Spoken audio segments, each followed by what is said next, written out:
Hi, tech and business writers. I want to go over really briefly today Netiquette and emails. A lot of this is self-evident, but for some of you it may not be. So let's get started. So, what is Netiquette? That derives from the word etiquette, which is just basically translated good manners to use while on the internet. And you especially want to use those good manners and sense of professionalism when you're writing emails at work to and from colleagues or supervisors or whomever. Anytime you're using workplace email, your workplace has access to those emails. So make sure you don't include anything in them that you wouldn't want them to read in a court of law. And aside from that, make sure it looks professional, that it's proofread, and that you're not doing some of the things we're about to go over. So email is just quick, direct correspondence with one or more recipients. You can courtesy copy someone, which just means that you're allowing them to read this email. You don't necessarily want their feedback. You can also blind copy someone, which will include them in on the correspondence, but it doesn't show their name as having received this. That's what CC and BC mean when you're typing in email addresses.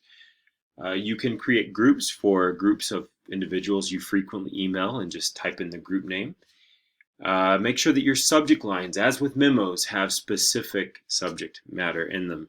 So fun ideas is not a specific subject line, but fun ideas for office holiday party is. Your email message, your first paragraph clarifies the writer's purpose. You're not asking about your colleague's day or your supervisor's day. You're not exchanging pleasantries. You're not relaying jokes. You're getting down to the brass tacks, nitty gritty. People have limited time, so get to the point. Clarify the reason why you're writing in the first paragraph. The second paragraph, describe the idea that you're talking about. Go into a little bit more detail. Any paragraphs after that, let the reader know what you would like to do with this information. And that's it. Paragraphs and emails are short and concise with a space between each paragraph. You don't have to indent or anything like that. It's kind of like memos. It's just short, sweet, to the point paragraphs with a space between each one. Use all caps very sparingly for emphasis.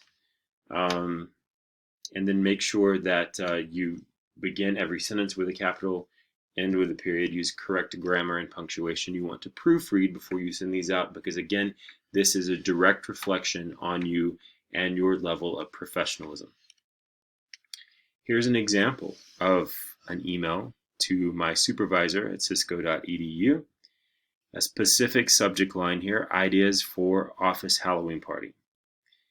And then as you can see here in the message or the body of the email, I have Mrs. Thornberry. You want to use their name because that indicates respect.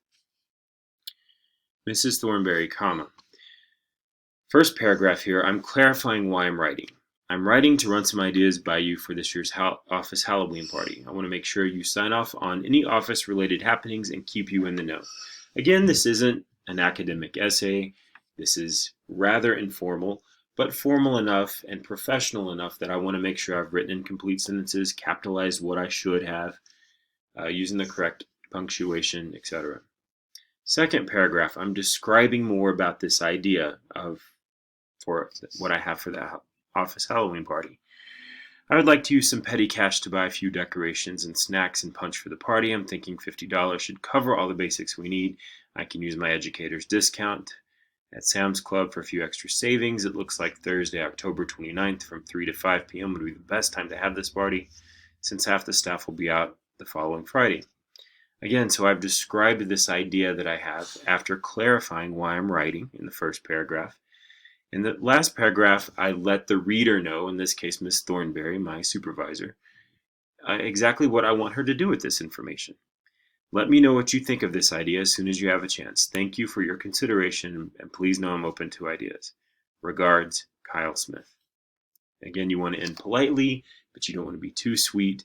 You just want to get in and get out, get this information to them, let them know what they should do with it, and sign off with something like regards. This is a email signature that is applied to all of my emails. And you can create one of these for yourself in the workplace or even from where you're at. I don't think you can do this with your Cisco College email. I don't think you can create a signature for that. But for most emails, you can go ahead and create a signature which just attaches itself to every email that you send. And generally, a signature includes contact information, maybe the logo of the organization you work for, an address, etc. Sometimes people include quotes that they like and things like that. Here's what to avoid in emails: non-business related material, pleasantries, hey, how's it going? How's your day? Hope it's going well. Jokes, gossip, etc. Again, your organization has access to all of these emails, so don't take up their time and space in cyberspace with things like this. You want to avoid informality. Again, these aren't formal documents necessarily, but they're professional ones. So make sure that yours reflect that attention to professionalism. Again, piggyback on that. Avoid errors. Avoid flaming, which is a harsh critique of someone, generally the person who's writing to you in response to their previous message. Don't flame them. If you're angry, step away from the office keyboard. Do it later. Do not write anything you would regret. Avoid any personal attacks. And then also avoid using uppercase, lowercase letters, anything that isn't just strictly readable. You can use all caps for emphasis for a few words here and there, but use that sparingly.